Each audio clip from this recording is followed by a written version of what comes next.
नमस्कार प्यारे छात्रों, कैसे हैं आप सभी। उम्मीद करते हैं आप सभी बहुत अच्छी होंगे। चलिए आगे की ओर बढ़ते हैं। कल हमने स्वर संधि में दीर्घ संधि पढ़ा। सबसे पहले हमने संधि की परिभाषा पढ़ी, उसके बाद में संधि के भेद पढ़े। संधि के भेद पढ़ने के बाद में हमने स्वर संधि में आठों भेद का सिर्फ नाम पढ़ा, और उसमें से पहले दीर्घ संधि में हमने ए आ बराबर ए प्लस आ बराबर आ प्लस ए बराबर आ और आ प्लस आ बराबर आ का ज्ञान किया। अर्थात जब समान वर्ण आए तो दीर्घ संधि हो जाती है। अब पढ़िए, ई प्लस ई बराबर दीर्घ ई, ऋस्व ई दीर्घ ई बराबर दीर्घ ई, दीर्घ ई ऋस्व ई बराबर दीर्घ ई, दीर्घ ई बराबर दीर्घ ई। समझ गए आप क्या कि समान वर्ण है, यानी ई के आगे यदि ई आता है जो ऋस्व है चाहे दीर्घ है तो आपके दीर्घ संधि होगी। ऋस्व के आगे या दीर्घ के आगे, मतलब ऋस्व के आगे चाहे दीर्घ है, चाहे दीर्घ के आगे चाहे ऋस्व है, आना ई चाहिए। चाहे ऋस्व ई आ जाए पहले या दीर्घ ई आ जाए, दीर्घ ई आ जाए चाहे ऋस्व ई आ जाए, आनी ई चाहिए, दोनों आमने सामने। ठीक है, और उसके बाद में परिणाम आपके सामने दीर्घ ई आएगा। जैसे मुनि प्लस इंद्र बराबर मुनिंद्र। हमें आवाज नहीं आती ना, आनंद नहीं आता, हमारे साथ साथ बोला करो। ऋषि प्लस इच्छा बराबर ऋषिच्छा, रवि प्लस इंद्र बराबर रविंद्र, कवि प्लस इंद्र बराबर कविंद्र, मुनि प्लस ईशः बराबर मुनीशः, गिरि प्लस ईशः बराबर गिरीशः, हरि प्लस ईशः बराबर हरीशः, कपि प्लस ईशः बराबर कपीशः। इसी तरह दीर्घ ई और ऋस्व ई बराबर दीर्घ ई, देवी प्लस इंद्र बराबर देवींद्र, सुधी प्लस इंद्र बराबर सुधींद्र, लक्ष्मी प्लस इंद्र बराबर लक्ष्मींद्र, नदी प्लस इंद्र बराबर नदींद्र, लक्ष्मी प्लस ईश्वर बराबर लक्ष्मीश्वर, मही प्लस ईशः बराबर महीशः, श्री प्लस ईशः बराबर श्रीशः, रजनी प्लस ईशः बराबर रजनीशः। उ उसी तरह चाहे ऋस्व उ आए चाहे दीर्घ उ आए, है ना। ऋस्व उ बराबर भी दीर्घ उ, ऋस्व उ दीर्घ उ बराबर भी दीर्घ उ, दीर्घ उ ऋस्व ई दीर्घ उ ऋस्व उ बराबर दीर्घ उ, दीर्घ उ बराबर भी दीर्घ उ। ठीक है, इसका मतलब कॉन्सेप्ट क्लियर हो गया कि समान वर्ण होना चाहिए, चाहे ऋस्व है चाहे दीर्घ है, लेकिन आना ऊ ही चाहिए आमने सामने, तब ही वृद्धि संधि और तब ही दीर्घ संधि होगी। यदि समान वर्ण हो आमने सामने तो ही दीर्घ संधि होगी। ए प्लस ए बराबर ही आ बनेगा, ए प्लस ई बराबर आ नहीं बनेगा, अ प्लस ई बराबर आ नहीं बनेगा, अ प्लस ई बराबर तो ए बन जाएगा, दूसरी संधि हो जाएगी। इसलिए ध्यान रखना है कि समान वर्ण आना है, यानी ऋस्व ई या ऋस्व ई, दीर्घ ई या दीर्घ ई, ऋस्व ई या दीर्घ ई, इसी प्रकार ऊ का बनेगा। ठीक है, तो सु प्लस उत्तम बराबर सुक्तम, दीर्घ हो गया ना, यहाँ तो ऋस्व ऊ था, यहाँ दीर्घ हो गया, तो सु प्लस उत्तम बराबर सुक्तम, भानु प्लस उदयः बराबर भानुदयः, लघु प्लस उपदेशः बराबर लघुपदेशः, लघु प्लस उत्सव बराबर लघुत्सव है, भानु प्लस ऊर्जा बराबर भानुजा, सिंधु प्लस उर्मी बराबर सिंधुर्मी, भानु प्लस उष्मा बराबर भानुष्मा, साधु प्लस ऊर्ध्वम बराबर साधुर्वम, उ प्लस उ, वधु प्लस उत्सव बराबर वधुत्सव, श्वश्रु प्लस उवाच बराबर श्वश्रुवाच, वधु प्लस उड़ा बराबर वधुड़ा, और भू प्लस ऊर्ध्वम बराबर भूर्ध्वम। ठीक है, चलिए नेक्स्ट पे आइए। ऋस्वरी दीर्घ री बराबर दीर्घ री होगा, जैसे पितृ प्लस ऋणम बराबर पितृणम, दात्री प्लस रिद्धि बराबर दात्रति। दीर्घ री का उदाहरण प्रायः वेदों में ही प्राप्त होता है, तो पितृणम और दातृधि काफी है। ठीक है, आइए, कुछ ऐसे शब्द भी हैं जिनमें उपयुक्त नियम के अनुसार दीर्घ संधि नहीं होती किंतु पररूप एकादेश हो जाता है। ठीक है, ये बोलते हैं इनको दीर्घ संधि के अपवाद संधि। आपकी पररूप संधि भी पढ़ेंगे हम, पूर्व रूप संधि भी पढ़ेंगे। पररूप और पूर्व रूप दोनों संधियां ही हमारी संधियों के अपवाद बनकर आएंगी। जो हम शुरू की 5 संधि पढ़ेंगे, दीर्घ संधि, वृद्धि संधि, यण संधि, गुण संधि और अयादि संधि, इसके बाद में जो हम पररूप और पररूप पढ़ेंगे ना, ये इन 5 की ही अपवाद बनकर आएगा। ठीक है, तो इसी तरह कुछ अपवाद है, जैसे सार प्लस अंग। देखो रे में क्या है अ, और अंग में दोनों मिलके क्या बनता, सारांग बनता ही नहीं बनता, किंतु बता दिया स्पेशली कि सारंग में दीर्घ कार्य नहीं होगा, सारंग में दीर्घ कार्य नहीं होगा, पररूप संधि से उसको रोक लगा देंगे। मतलब यहाँ पे दीर्घ संधि होना था, किंतु पररूप संधि दीर्घ संधि को रोक देगी, दीर्घ संधि को आगे नहीं बढ़ने देगी, वो खुद आगे बढ़ जाएगी, बोले सारंग ही होगा, मैं सारांग नहीं बनने दूंगी। ठीक है, कर्क प्लस अंधु, कर्क में भी क्या है माफ कर दीजिए, कर्क में क्या है अ, और अंधु में भी अ, तो अ प्लस ए बराबर क्या बनना था, आ, रूप क्या बनना था, कर्कांधु, किंतु रूप क्या बना, कर्कंधु। इसी प्रकार मातृ में भी अ है और यहाँ पे भी है, रूप बनना था मार्तांड है, किंतु रूप बनेगा मार्तांड। कुलाटा रूप बनेगा, लेकिन रूप बनेगा कुलटा। पत प्लस अंजलि, पत में भी अ है और अंजलि में भी अ है, तो बनना क्या चाहिए था, पतांजलि, लेकिन रूप क्या बनता है, पतंजलि। सीम प्लस अंतः, ठीक है, यहाँ बनेगा सीमंतः, ये गलत है, सीमांत है नहीं, सीमंतः। शक प्लस अंधु, शकंदु, ठीक है, इसको सीमंतः कर लीजिएगा, ये आ की मात्रा हटा दीजिएगा।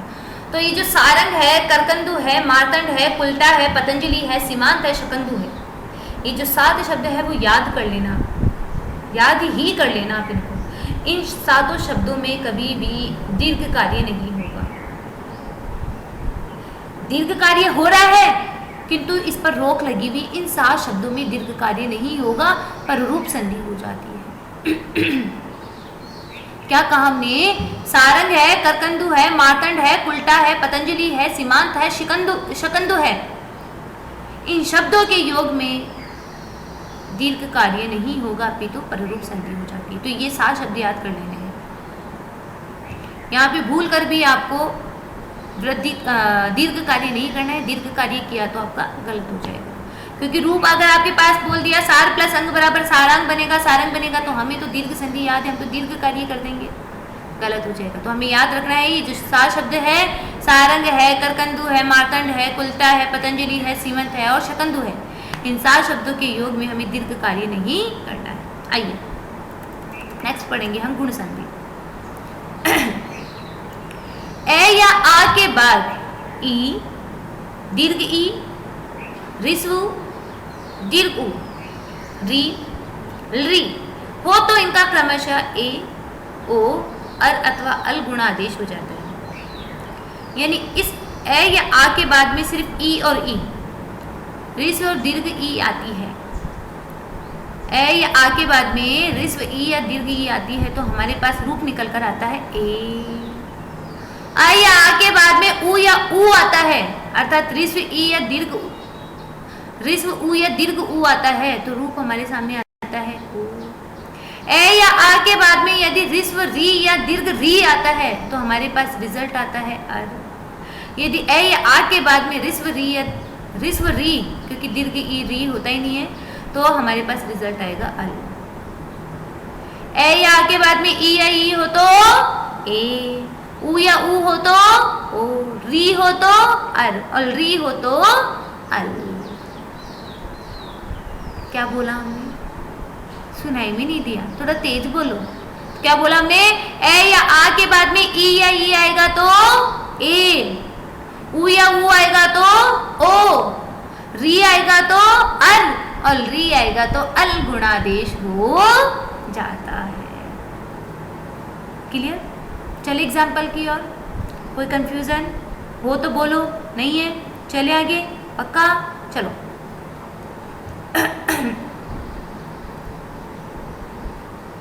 ए प्लस ई बराबर ए, अ प्लस ई बराबर ए, ए प्लस दीर्घ ई बराबर ए, आ प्लस ऋस्व ई बराबर भी ए और आ प्लस दीर्घ ई बराबर भी ए। ठीक है, चलिए, देव प्लस इंद्र बराबर देवेंद्र। देव में क्या है? अ, और इंद्र में ई। इस अ और इस ई को मिलाकर क्या बना? ए, रूप बना देवेंद्र है। इसी भांति सुर प्लस इंद्र है बराबर सुरेंद्र है। गज प्लस इंद्र है बराबर गजेंद्र है। देव प्लस इच्छा बराबर देवेच्छा। अ और दीर्घ ई। लोक प्लस ईश है बराबर लोकेश है। देव प्लस ईश है बराबर देवेश है। गण प्लस ईश है बराबर गणेश है। और नर प्लस ईश है बराबर नरेश है। आ प्लस ई बराबर ए। तथा प्लस इति बराबर तथेति। महा प्लस इंद्र है बराबर महेंद्र। लता प्लस ई बराबर लतीव। महा प्लस इच्छा बराबर महेच। आ प्लस दीर्घ ई बराबर ए। उमा प्लस ईश है बराबर उमेश है। महा प्लस ईश है बराबर महेश है। रमा प्लस ईश है बराबर रमेश है। और गंगा प्लस ईश्वर है बराबर गंगेश्वर है। वापिस से बताते हैं। देव प्लस इंद्र है बराबर देवेंद्र। सुर प्लस इंद्र है बराबर सुरेंद्र। गज प्लस इंद्र है बराबर गजेंद्र। देव प्लस इच्छा बराबर देवेच्छा। लोक प्लस ईश है बराबर लोकेश। देव प्लस ईश है बराबर देवेश। गण प्लस ईश है बराबर गणेश। नर प्लस ईश है बराबर नरेश। तथा प्लस इति बराबर तथेति। महा प्लस इंद्र है बराबर महेंद्र है। लता प्लस ईव बराबर लतेव। महा प्लस इच्छा बराबर महेच्छा। उमा प्लस ईश है बराबर उमेश है। महा प्लस ईश है बराबर महेश है। रमा प्लस ईश है बराबर रमेश है। और गंगा प्लस ईश्वर है बराबर गंगेश्वर है।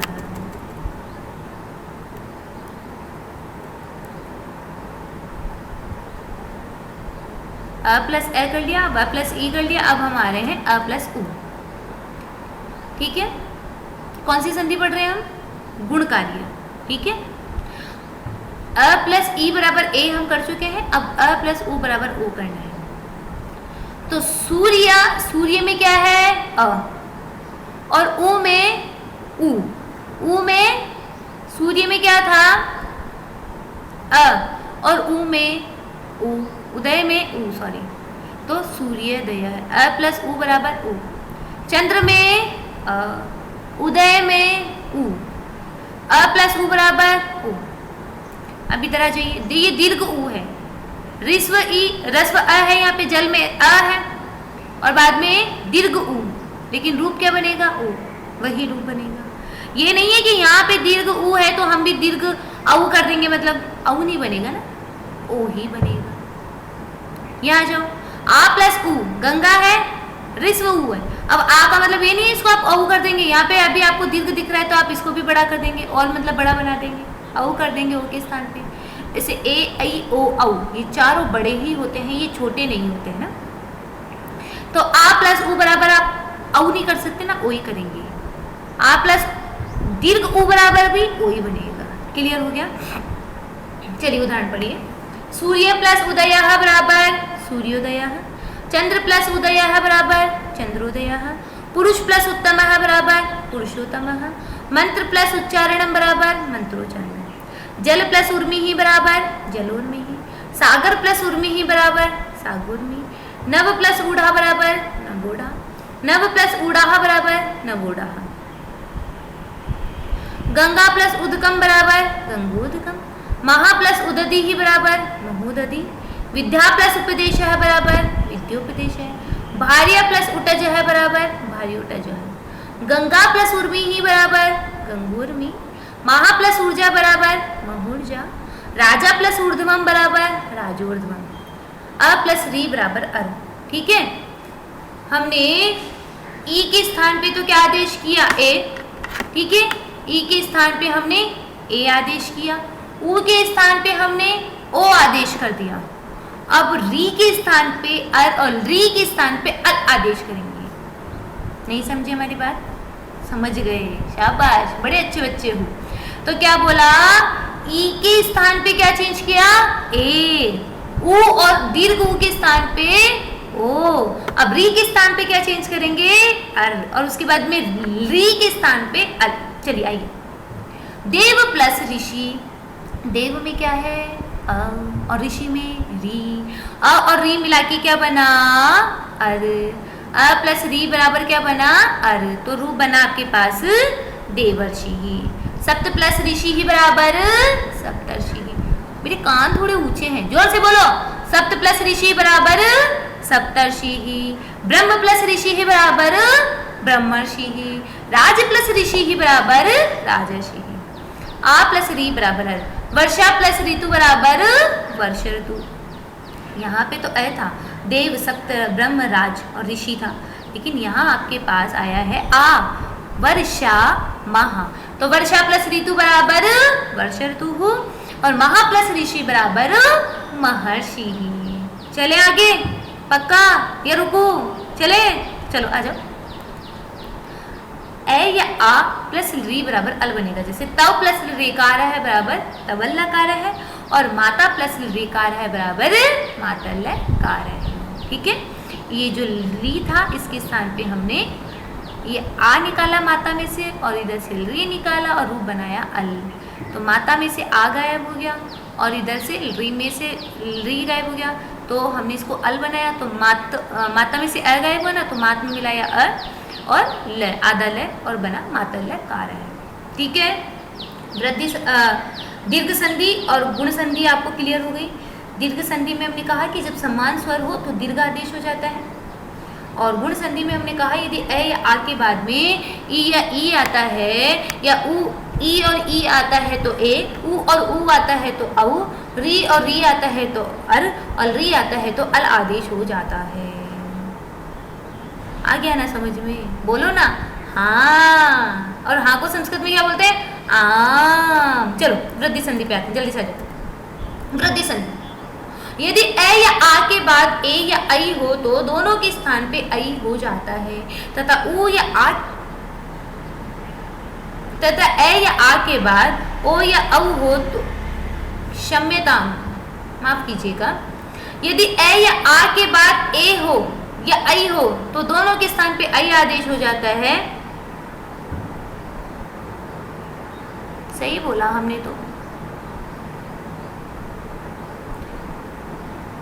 दोनों के स्थान पे आई हो जाता है, तथा ए या आ के बाद में यदि ओ या औ हो तो दोनों के स्थान पर क्रमशः औ आदेश हो जाता है।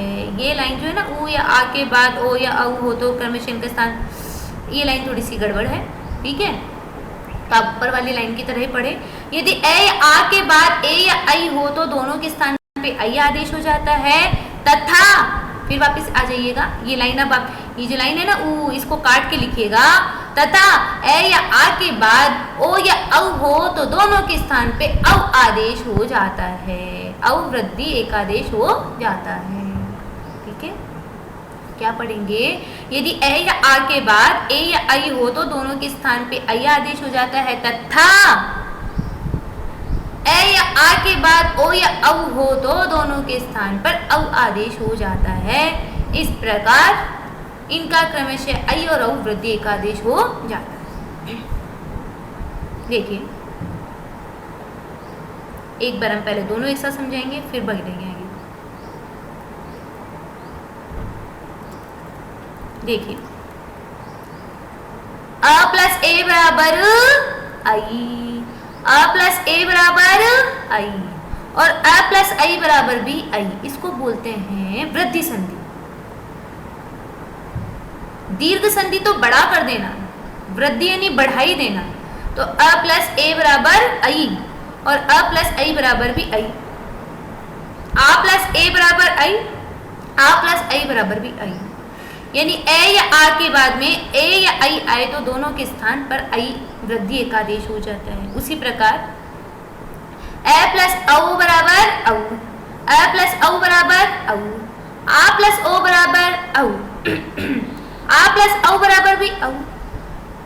ठीक है, तो यानी ए या आ के बाद में ओ या औ आए तो वृद्धि औ वृद्धि एक आदेश हो जाएगा।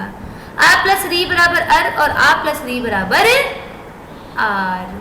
यहाँ पे भी आर होगा। आ प्लस री बराबर भी आर और आ प्लस री बराबर भी आर। नहीं समझे क्या क्या बोले हम? पक्का नहीं समझे? दोबारा से समझाए तो सुनो। देखो, ए या आ के बाद, अ या आ के बाद यदि ए या आई आए, ए या आ के बाद ए या आई आए तो आई वृद्धि एक आदेश कर देंगे। इसको बोलते हैं ए और इसको बोलते हैं आई। इसको बोलते हैं ए और इसको बोलते हैं आई। हमने कहा ए या आ के बाद में ए या आई आए तो आई वृद्धि एक आदेश हो जाएगा। फिर हमने कहा ए या आ के बाद में, ए या आ के बाद में ओ या औ आए, अ या आ के बाद में ओ या औ आए तो औ वृद्धि एक आदेश हो जाता है।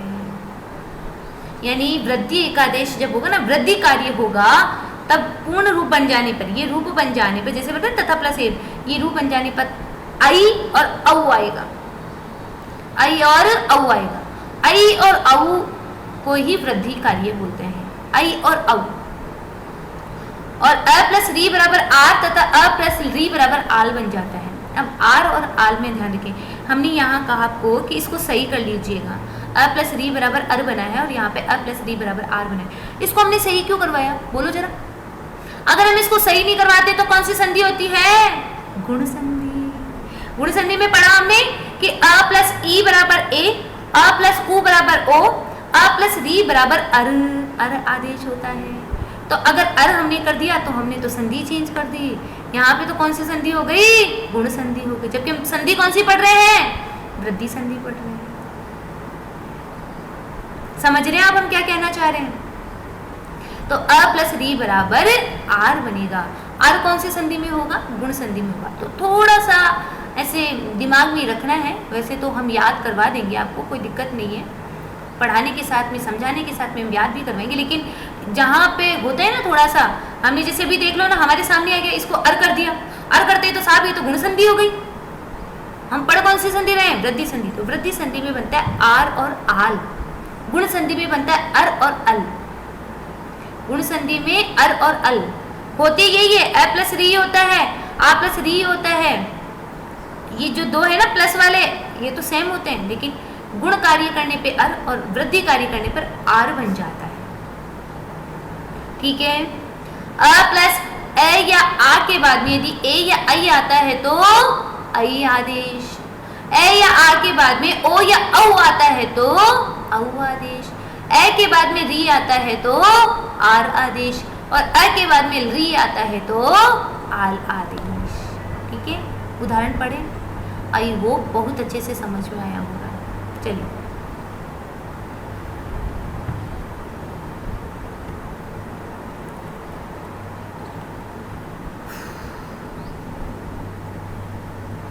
अ प्लस ए बराबर आई, मम प्लस ए बराबर ममेव, अत्र प्लस एकदा बराबर अत्रेकदा, मत प्लस एकम बराबर मतेक्यम, तथा प्लस ए बराबर तथैव, सदा प्लस एव बराबर सदैव, महा प्लस एरावतः बराबर महीरावतः, वन प्लस औषधि बराबर वनौषधि, जल प्लस ओदः बराबर जलोदः, तव प्लस औदार्यम बराबर तवोदार्यम, ब्रह्म प्लस उपनिषद बराबर ब्रह्मोपनिषद, महा प्लस औषधि बराबर महौषधि, महा प्लस ओजस्वी बराबर महोजस्वी, महा प्लस औषधम बराबर महौषधम, महा प्लस उत्सुक्यम बराबर महोत्सुक्यम, सुख प्लस ऋतः बराबर सुखार्थ, दुख प्लस ऋतः बराबर दुखार्थ, पिपासा प्लस ऋतः बराबर पिपासार्थ, और बुभुक्षा प्लस ऋतः बराबर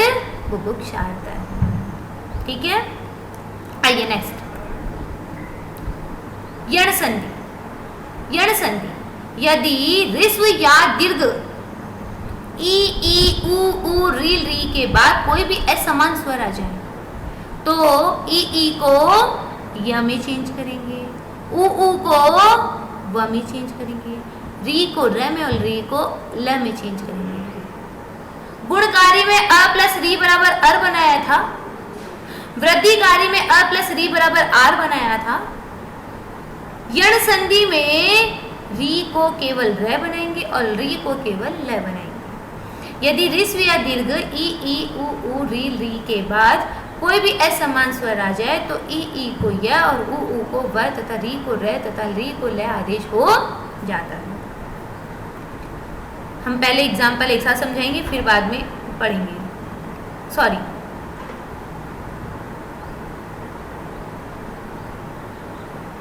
देखिए ई यानी ई के स्थान पे क्या चेंज करेंगे, य। उ कोई सा भी समान बाद वाले स्वर से हमें कोई मतलब नहीं है। शुरू में ना जैसे देखो यदि में, इति में, देवी में, प्रति में, मधु में, सॉरी हाँ बस ये 5 ही दिए ना, तो इनमें पांचों में शुरू में क्या है, ई, तो इनके स्थान पे क्या चेंज करेंगे, य। उसी प्रकार मधु, सु, गुरु, मधु, वधु, इनमें क्या है, उ है। बाद में कोई सा भी स्वर हमें कोई मतलब नहीं है। मातृ, धात्री, पितृ, धातु, धात्री और पितृ, इनमें री है। री और री, इनमें ली है। बाद में कोई सा भी स्वर हो हमें कोई मतलब नहीं है। आगे का स्वर क्या होना चाहिए, ई, उ या री या री। तो यदि शुरू में री हो, मतलब पूर्व, इसको बोलते हैं पूर्व पद, इसको बोलते हैं उत्तर पद। यदि पूर्व पद का अंतिम वर्ण ई हो तो उसको य में चेंज कर देंगे। पूर्व पद का अंतिम वर्ण उ हो तो उसको व में चेंज कर देंगे। पूर्व पद का अंतिम वर्ण री हो तो उसको र में परिवर्तन कर देंगे, और पूर्व पद यदि री हो तो ल में परिवर्तन कर देंगे। लेकिन जो बाद वाला पद है, ये जैसे अपि, आदि, उवाच, उपास्य, एकम, इनका जो प्रथम वर्ण है वो स्वर होना अनिवार्य है। दोनों तरफ स्वर होंगे तो ही स्वर संधि होगी, ठीक है। यदि अंत में क्या हो, ई तो य, यदि अंत में उ हो तो व, यदि अंत में री हो तो र, और अंत में री हो तो ल आदेश हो जाता है। आई होप अच्छे से क्लियर आ गया होगा, क्लियर समझ में आ गया होगा। कोई दिक्कत नहीं, अरे बड़े अच्छे बच्चों, दिक्कत हो भी नहीं सकती। चलिए पढ़िए। यदि प्लस अपि बराबर यद्यपि, इति प्लस आदि बराबर इत्यादि, इति प्लस उवाच बराबर इत्युवाच, देवी प्लस उपास्य बराबर देवी उपास्य, प्रति प्लस एकम बराबर प्रत्येकम, मधु प्लस अरिहि बराबर मध्वरिहि, सु प्लस आगतम बराबर स्वागतम, गुरु प्लस आदेशः बराबर गुरुवादेशः, मधु प्लस इदम बराबर मध्वीदम, मधु प्लस आगमन बराबर वध्वागमनम, मातृ प्लस अंश बराबर मात्रंश है, धातृ प्लस अंश बराबर धातृंश है, पितृ प्लस आज्ञा बराबर पित्राज्ञा, धातु प्लस इच्छा बराबर धात्विच्छा, पितृ प्लस उपदेश है बराबर पितृपदेश है, री प्लस आकृति बराबर लाकृति, और री प्लस आकार है बराबर लाकार है। ठीक है, आज यही खत्म कर देते हैं, वरना बहुत सारी संधियाँ मिल जाएगी। 3 संधि पढ़ चुके हैं हम, 4 संधियाँ पढ़ चुके हैं, मतलब आज हमने 3 पढ़ी। जो दीर्घ कार्य था वो हमने थोड़ा सा पहले भी बता दिया था, मतलब पूर्व कक्षा में भी, आज भी बताया दीर्घ कार्य। फिर हमने गुण कार्य पढ़ लिया, वृद्धि कार्य पढ़ लिया और यण कार्य पढ़ लिया।